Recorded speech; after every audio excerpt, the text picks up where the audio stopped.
Welcome everyone, and let's start the next topic of the chemical bonding, that is the valence bond theory VBT and hybridization, which is also called as the modified form of the VBT. Before starting this topic, I will like to mention one thing, that explanation of ionic bond is very simple as compared to explanation of the covalent bond. Because in case of ionic bond, we know that one atom loses an electron and forms positive ion, while the other atom accepts an electron and it forms negative ion. And the electrostatic force of attraction between the positive ion and negative ion, that is called as the ionic bond. This is simple explanation of the ionic bond. But in case of covalent bond, we will have to answer many more questions which are not included in the explanation of the ionic bond. For example, the first question that must be answered is that which is the force that holds the pair of electrons in a covalent bond. In case of ionic bond, that is electrostatic force, but in case of covalent bond, what type of force is present when the electron pairing takes place between two atoms. The second thing is, in case of ionic bond, there is no concept of the polar ionic bond or non-polar ionic bond, or you can say single ionic bond, double ionic bond, triple ionic bond. But in case of covalent bond, you will have to answer all these questions, that what is meant by the polar covalent bond, non-polar covalent bond, single, double and triple covalent bond. So finally, explanation of covalent bond is much more difficult as compared to that of ionic bond. That is why Lewis concept only, that was enough to explain the ionic bonding. But all other theories that explain the bonding, they explain the formation of the covalent bond. As far as the VSEPR is concerned, it has nothing to do with the bond formation. It only explains the shapes of the molecules. But this VBT and modified form of the VBT, that is hybridization, and the next most modern theory of the chemical bonding, that is MOT. All these theories, they just explain the formation of the covalent bond. The valence bond theory, that was presented by Hitler and London in 1927. But more comprehensive explanation and the modified explanation, that was provided by the Pauling in 1930, and he introduced the concept of hybridization. In case of hybridization, we just modify some of the points of the VBT that we will discuss in detail. No, that was the introduction of the valence bond theory. Now, what is the principle or base of this theory? That is the quantum mechanics. And keep one thing in your mind, that when I say quantum mechanics, there must be a word that should strike your minds, that is the atomic orbital. And one of the most important concept of the quantum mechanics is the atomic orbital. It means this complete theory that is based on the concept of the atomic orbitals, and it takes atomic orbitals as the base of the bond formation. Next point is postulates. Now, the VBT provides explanation of some points, just like how a bond is formed. According to VBT, for the formation of a bond, the necessary condition is overlapping. Overlapping of what? Overlapping of atomic orbitals. Will all atomic orbitals be involved in the overlapping? No. Only those atomic orbitals are involved in the overlapping that are half-filled. When we say only those atomic orbitals are involved which are half-filled, it simply means that those that have only one electron.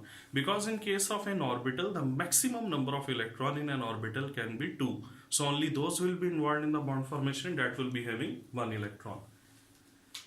And what is meant by the overlapping? Suppose that we have hydrogen atom, and you know the electronic configuration of hydrogen is 1s1. There is another hydrogen atom. Its electronic configuration is also 1s1. Now these two hydrogen atoms, how they will form hydrogen molecule and how the covalent bond will be formed between them. Now look at this. that these two atomic orbitals are half filled, they are having only one electron, and that point is also important that these electrons are having opposite spins. So what will happen? The 1s atomic orbital of one hydrogen atom and the 1s atomic orbital of the second hydrogen atom. This is 1s1 of this hydrogen atom and this one is 1s1 of this hydrogen atom. They will approach each other and then overlapping between them that will take place. What is meant by the overlapping? It is something like this. These are the nuclei. Now there is one electron of this hydrogen and one electron of this hydrogen atom. Overlapping mean that some of the area between these two atomic orbitals that will be shared. And now this area that I am highlighting, that is the common area of these two atomic orbitals. What will happen? During overlapping, some of the area is shared. The electrons with opposite spin, they will get paired, and when these electrons will get paired, some of the energy will be released and covalent bond is formed. So the necessary condition for the formation of the covalent bond is the overlapping of atomic orbital. Now this overlap will be called as the SS overlap. Why it is SS overlap? Because it involves the two S atomic orbitals. So this was the first point, how a bond is formed. What's about the strength of bond? The strength of the bond depends upon the extent of overlapping. Better the overlap, stronger will be the bond formed. Now what is meant by the extent of overlap? Simply, this is one overlap. This area is common between these two. This area will be common between these two orbitals. This one will be their electronic density and this one will be their nuclear. It is first type of the overlap. Now the second is something like this.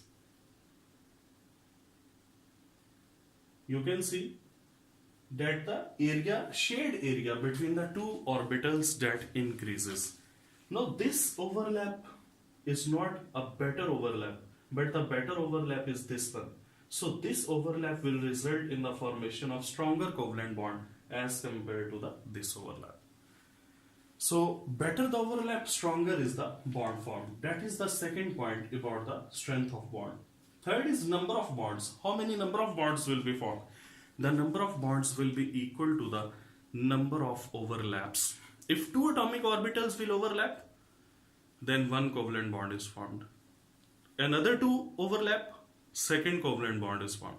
Another two overlap, third covalent bond will be formed. So number of overlaps that will be equal to the numbers of the bond formed. The next point is very important, types of the bond. Now according to VBT, there are two types of the bonds which are formed. One of them is the sigma bond and the other one is the pi bond. So sigma bond and pi bond, these are the two types of the bonds which are formed according to the nature of the overlap. So the nature of overlap will decide whether sigma bond is formed or the pi bond is formed. Now let us see it in detail with some examples.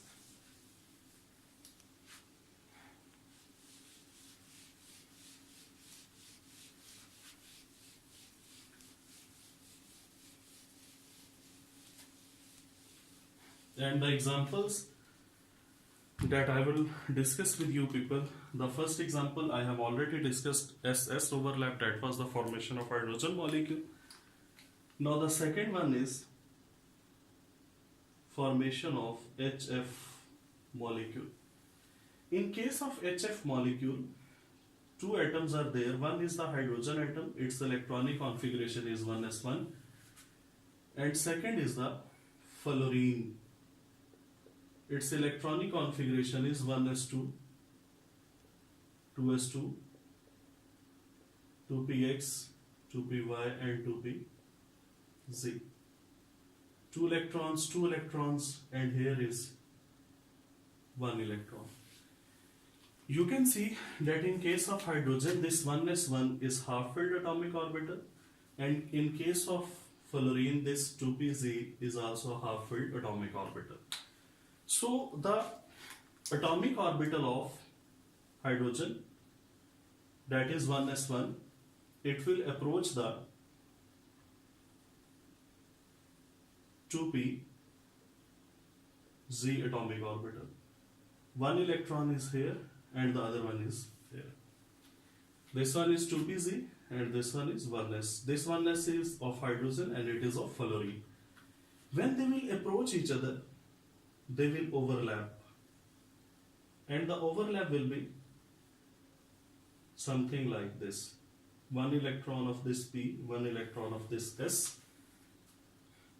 This one is the nucleus of this 1s and it is the nucleus of the 2pz. Again, this area is shared. The electrons with opposite spin, they are paired and a covalent bond is formed. In this case, you can see that the electronic density is exactly on the internuclear axis. This one is the internuclear axis. When the electronic density will be exactly, it will lie on the internuclear axis, we will say that it is actually end-to-end or head-to-head or linear or axial overlap. All these mean the same: end-to-end, head-to-head, linear, axial overlap. And this is the overlap in which the electronic density exactly lies on the nuclear axis and the bond formed is the sigma bond. Keep in mind one thing, that according to VBT, when two atomic orbitals overlap, they retain their identity. Mean even after overlapping, some of the area is shared between them, but they will retain their identity, they will maintain their identity, and they will remain atomic orbitals, then will not be changed to some new orbitals. So this one is an example of sigma bond. In case of sigma bond, the hold of the nuclei on the bonded electrons, that is very strong. That's why sigma bond is a very strong bond, which requires high energy for its breakage. Now, what type of overlap it is? It is an sp overlap, because the overlapping atomic orbitals include one s and the other p atomic orbital, so it is sp overlap. H2 molecule is formed due to ss overlap. HF molecule is formed due to sp overlap. And these are just the schematic diagrams that are used to explain the bonding. Now the third example that I will quote,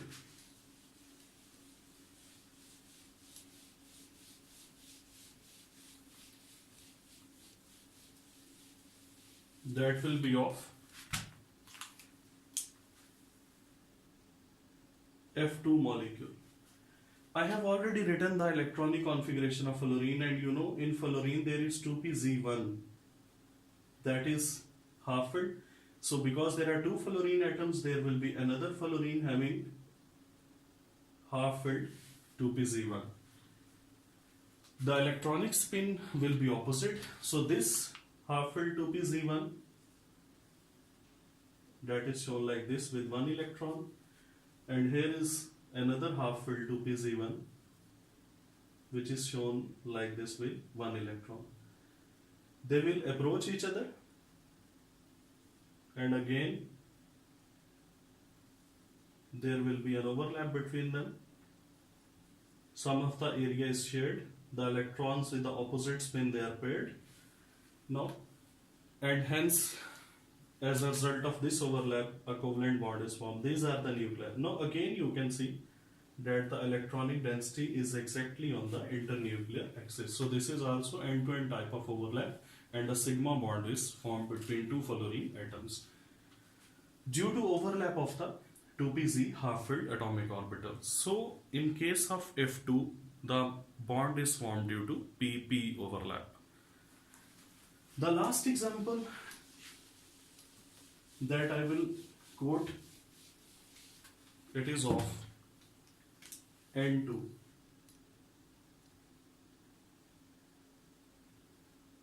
Nitrogen. In case of N2, atomic number of nitrogen is 7, 1s2, 2s2, and now you will have to follow the Hund's rule, and there will be one electron in each orbital. But there is N2, so another nitrogen atom should be there, 1s2, 2s2, 2px, 2py and 2pz. So here are the three half-filled orbitals. Now you must keep in mind one thing. I have told you that the number of bonds is equal to number of overlaps. You can see that these three are half-filled atomic orbitals that each nitrogen atom has. So how many overlaps will be there? 2px will overlap with 2px, one overlap, second overlap, third overlap. There will be three overlaps. So between two nitrogen atoms, there must be three covalent bonds formed. I will show them, like, suppose that it is 2px, again it is 2px, they are overlapping with each other. Electronic density lies exactly on the internuclear axis, so sigma bond is formed due to this end-to-end overlap.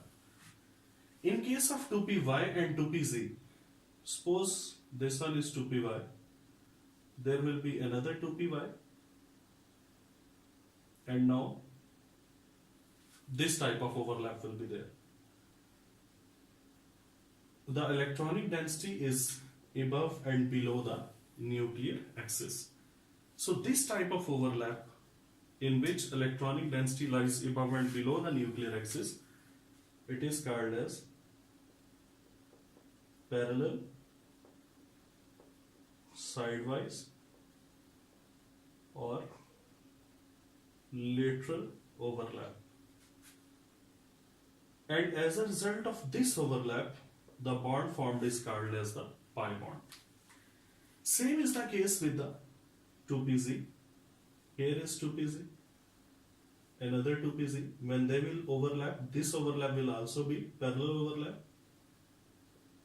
Electronic density is this shaded area that lies above and below the nuclear axis. So again a pi bond will be formed. This one is the sigma bond. So total 3 bonds are formed, in which one is the sigma bond and the other 2 are the pi bonds. Keep one thing in your mind, that between two atoms only one bond can be sigma bond between two atoms. That's why the first overlap was end to end, but the other 2 overlaps are parallel overlaps, because between two atoms more than one sigma bond is not possible. And how we know that more than one sigma bond is not possible, we will talk about it in the topic of the bond energy. So in this way, 3 overlaps, and as a result of 3 overlaps, the 3 bonds are formed between the nitrogen atoms. So these are some examples. In case of H2, SS overlap. In case of HF, SP overlap. In case of F2, PP overlap. And in case of nitrogen, there is also PP overlap, but that PP overlap is of 2 types, end-to-end and also the parallel overlap. So these were some examples related to the VBT. What is the difference between sigma bond and pi bond? In case of sigma bond, you will see that this bond is formed due to end-to-end overlap or head-to-head overlap or axial overlap, and this is formed due to parallel, lateral or axial overlap. In case of sigma bond, if these are considered as two nuclei, the electronic density will remain between the two nuclei exactly on the nuclear axis. But in case of pi bond, the electronic density will lie above and below the internuclear axis. Then, because the hold of the nuclei on the electrons of the sigma bond, that is very strong, so this bond will be stronger and it will require high bond energy, and this bond will be weaker because the hold of the nuclei on the bonded electrons, that is weak, and in order to break the pi bond, less energy is required, so it will be having lesser bond energy. In case of sigma bond, that is, electronic density is less diffused because it is restricted between the two nuclei, while in case of pi bond, electronic density is more diffused due to its presence above and below the nuclear axis and due to weaker attraction of the nuclei on the pi electrons. Then in case of sigma bond, maximum and minimum number of sigma bonds between two atoms, that can be 1. But in case of pi bond, minimum number of pi bond between two atoms, that will be 0, and maximum number of pi bonds between two atoms, that will be 2. Sigma bond is first formed bond, mean between two atoms the first formed bond is the sigma bond, while that is formed later on after the formation of the sigma bond. So these are some points that differentiate the sigma bond and the pi bond. And in case of examples, you can say that in case of nitrogen there is 1 sigma bond and 2 pi bonds. Now what are the merits of the Vesper theory? The merits of the Vesper theory are that Vesper explains the bond formation, mean how a bond is formed. It also explains the bond strength. And when I say that it also explains the bond strength, indirectly I want to say that it explains the bond energy.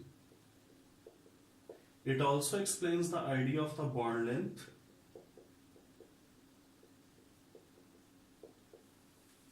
And it also explains the shapes of molecules.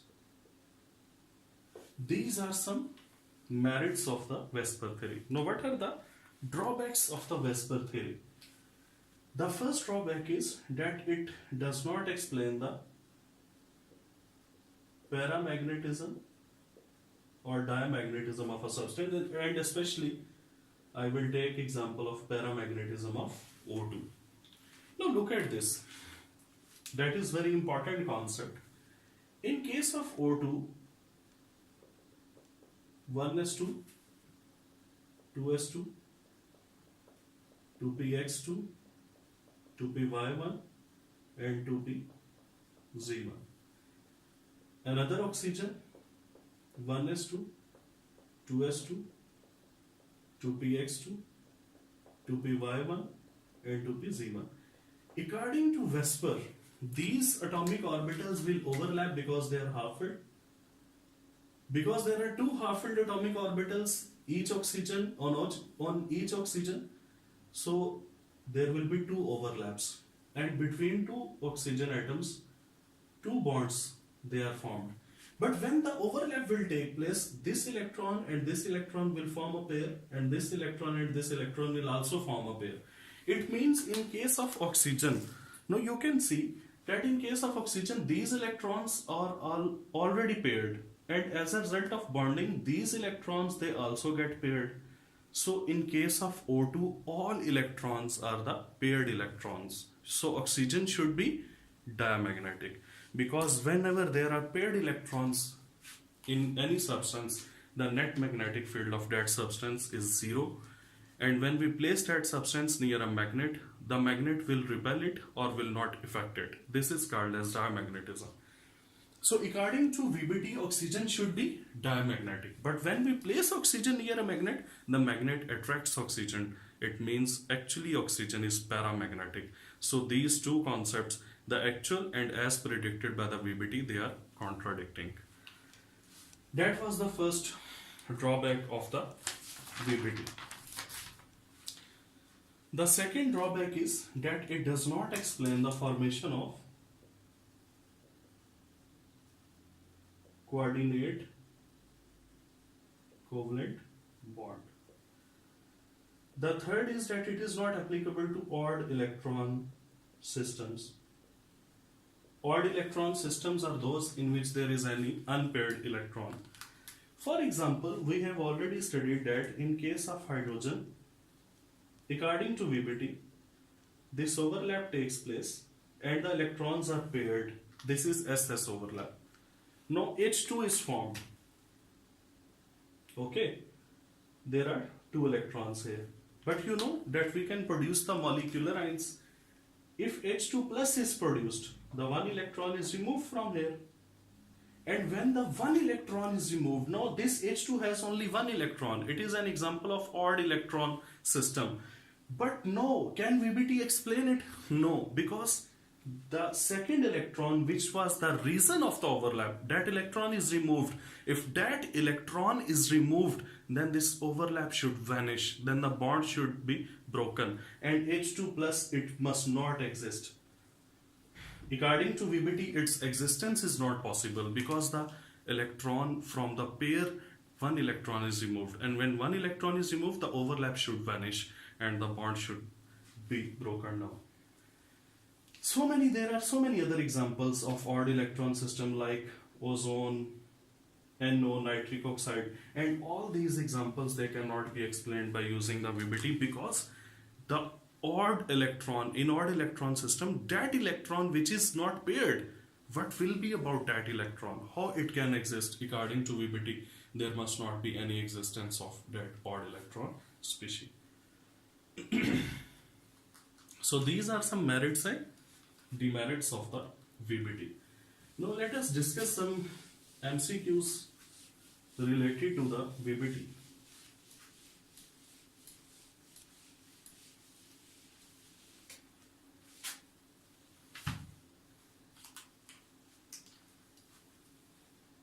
The first MCQ is,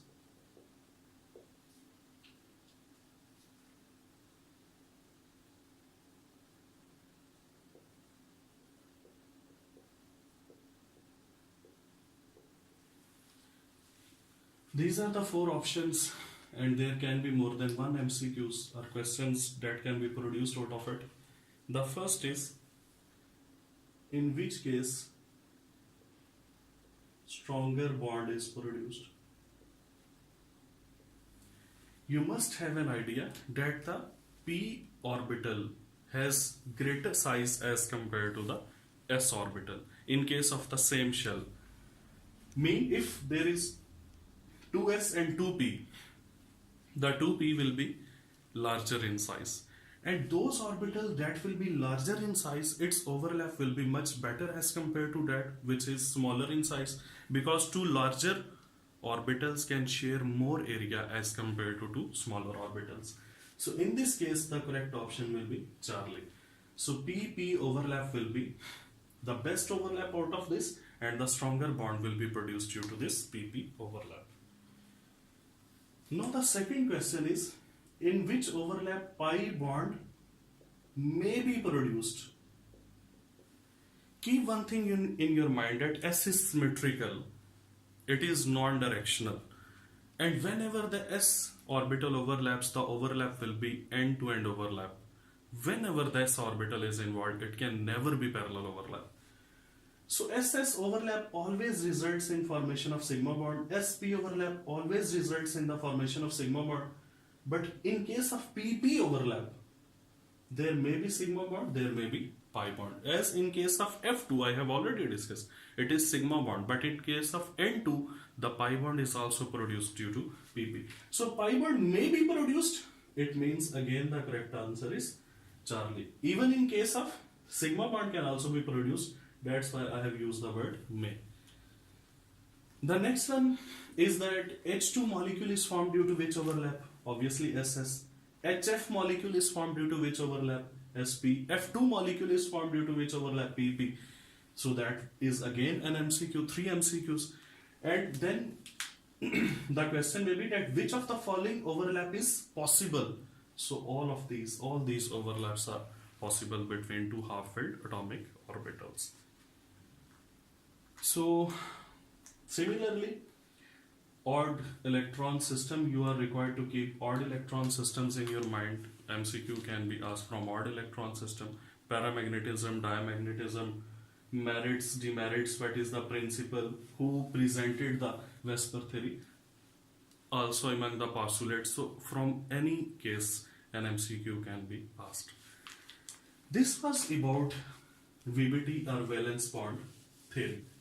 Next time I will come up with the topic of the hybridization, which is also called as the modified form of the VBT. Till then, Allah Hafiz.